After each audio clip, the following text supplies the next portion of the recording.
right now, thousands of families are sitting in massive traffic jams in southern Lebanon. Yeah, it's completely dark, and they are just waiting in their cars. Right, they are racing home because the clock just struck midnight. Basically, a 10-day pause button on a war has just been pressed. But, the big question is it actually safe for them to go back? Exactly. Welcome to today's deep dive, where we are going to look at a brand new announcement. We have an article today titled "The Trump Mandate: A Fragile Peace for Lebanon." And since we know you are practicing your English with us today, we're going to take our time. We will explain exactly what this pause means and who the key players are using really simple, clear language. Yeah, we want to make sure you can follow along perfectly. So let's start with a basic word you will hear in the news a lot right now: ceasefire, or truce. Right. Ceasefire and truce, they mean the exact same thing. It just means a pause in fighting. Like pressing pause on a movie. Exactly. The armies agree to stop shooting for a specific amount of time. It does not mean the war is over forever. It just means the violence stops for now. Okay, so let's look at the facts of this new truce. The article says President Donald Trump announced a 10-day truce. So exactly 10 days of, pausing the fight. Yes, and the way he announced it was very specific, very direct. Right. He posted a message on his Twitter social network, and he wrote that Israel is, quote, prohibited by the United States from bombing Lebanon any longer. He even added enough is enough at the end. Yeah. And the U.S. also stated it will work with Beirut, which is the capital city of Lebanon, to deal with the militant group Hezbollah. Let's slow down and look at that word prohibited. That is a very strong English word. It is. Does it mean, like, strictly forbidden? Yes, exactly. It is an absolute rule. You cannot do it. So for our listener, is this like a teacher stepping between two fighting students in a classroom? The teacher steps in and says, "Stop, fighting is prohibited." That is a perfect analogy. The teacher is using their authority to stop the fight. In international politics, we call this leverage. Leverage, meaning you have power because you hold something the other side needs. Right. The United States gives a lot of support and equipment to different countries.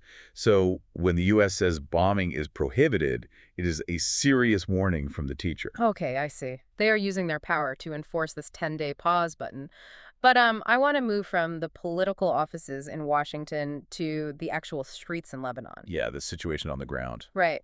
Because the politicians pressed the pause button, but what does that look like for regular people? Well, the article describes a really intense scene. The truce started exactly at midnight, local time. And immediately displaced people started moving. We should probably define displaced people for you listening. Oh, good point. Displaced people are families who had to leave their homes because it was too dangerous. Their towns became war zones, so they packed their bags to find a safe place. Right, they lost their place. They were displaced. And as soon as the clock reached midnight, these families immediately packed their cars to go back home to southern Lebanon. Which caused massive traffic jams, right? Because everyone had the same idea at the exact same time. Exactly.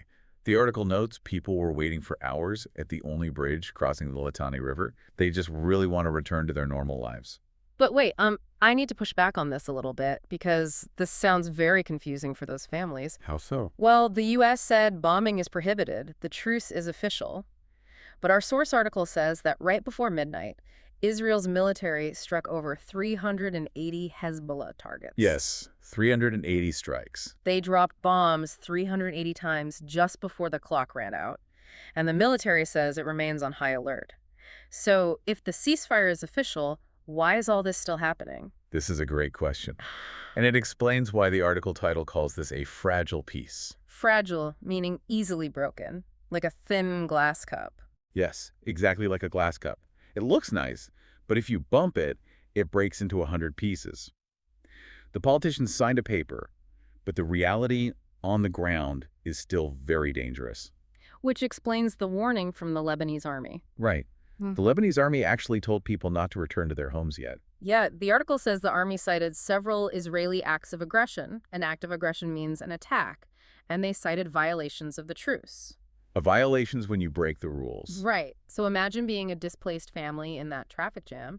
You want to go home, the politicians say it's safe, but your own army says no, stay away, it's a violation. It is incredibly stressful for those regular people. The peace is just so fragile right now. So to understand why this fighting is so difficult to stop, we actually need to look backward. We need to see how it started. That's right. The current fighting in Lebanon broke out just over a month ago. On March 2nd. March 2nd. And it started when the group Hezbollah fired rockets at Israel. Now, Hezbollah is in Lebanon, but the article mentions they are backed by Tehran. Tehran is the capital city of Iran. And when we say Iran backs Hezbollah, it means they support them. They give them money and weapons. They are close partners. Okay, so why did Hezbollah fire rockets on March 2nd? The source says they did it in retribution. Retribution. That is a formal English word for punishment or revenge. Like, you hurt me, so I will hurt you back to make it even. Exactly. And the retribution was for a very specific event. Hezbollah was angry about the death of Iran's supreme leader, a man named Ali Khamenei. Right. He died in the opening waves of U.S. and Israeli strikes. Yes. And because Iran and Hezbollah are close partners, an attack on Iran's leader caused Hezbollah to take action. Let me try another analogy for our listener here to make this clear. Is it like a domino effect? A domino effect, yes. So the first domino falls, that is the death of Iran's supreme leader, which bumps the second domino, Hezbollah firing rockets, which leads to the war in Lebanon. That is a great way to picture it. They are deeply connected. An event in Iran directly caused the violence in Lebanon. Okay, so this 10-day pause in Lebanon isn't just about Lebanon and Israel at all. Not at all. It is actually a very small piece of a much bigger puzzle involving Iran and the United States. Because Tehran, Iran insists that a truce in Lebanon has to be part of a larger agreement. They want to end the broader war with the U.S. completely. They don't just want to fix one small piece. They want to solve the whole puzzle. Which brings us to another country mentioned in the article, Pakistan. Yes, Islamabad, the capital of Pakistan. The article says Islamabad is acting as a mediator. Let's define that word for our beginner listeners. A mediator. A mediator is a helper, a middleman. So if two people are fighting and refuse to speak, they ask a third person to carry messages between them. That third person is the mediator. Exactly. And right now, Islamabad is pushing for face-to-face. Well, remember the domino effect you mentioned? Yeah, the falling dominoes. You cannot fix the last domino if you don't fix the first one. When two sides, like the U.S. and Iran, don't trust each other at all, they need a completely neutral, safe place to meet. Ah, I see. They can't meet in Washington or Tehran? Right. So Pakistan provides that neutral room. Okay, that makes sense. But even if they get in that room in Pakistan, there is a huge puzzle piece missing. The source material highlights a very strict condition for peace. Yes, this is the biggest hurdle. Israeli Prime Minister Benjamin Netanyahu says he wants a historic peace agreement with Beirut, but his strict rule is the disarmament of Hezbollah. Disarmament. Let's break that word down. Dis means to take away, and armament means weapons, like rockets and guns. So disarmament means taking away all the weapons. Taking away the weapons, right. And the U.S. State Department agrees. They say the truce commits Lebanon to dismantle the group. To dismantle something means to take it apart completely, like taking apart a car piece by piece until it doesn't run anymore. Okay, but Hezbollah is heavily armed. Very heavily armed. So Netanyahu and the U.S. want Hezbollah to lose its weapons. But achieving that, taking all those weapons away, sounds incredibly difficult. It is. The government of Lebanon is being asked to completely dismantle a powerful group inside its own borders. That is a massive demand. Wow.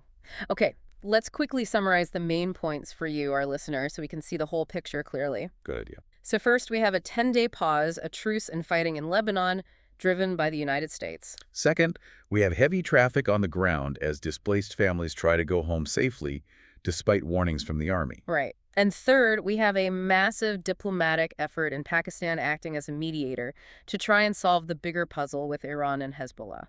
It is a very complex situation, but those are the basic facts. It really is. And as we finish up today, I want to leave you with a final thought to mull over. Something to think about on your own. Yes, think about this question. The U.S. says Lebanon has committed to dismantling Hezbollah, and Israel demands they give up their weapons. Right, the disarmament. But how exactly does a country dismantle a heavily armed group within its own borders in just 10 days? Yeah, how do you take apart a machine that big, that fast, without it breaking? It's a huge question. It really is something to watch as this story develops. Absolutely. Well, thank you so much for joining us on this deep dive today. We hope this helped you understand the news a little better. Keep practicing your English and keep your curiosity about the world alive. We will see you next time.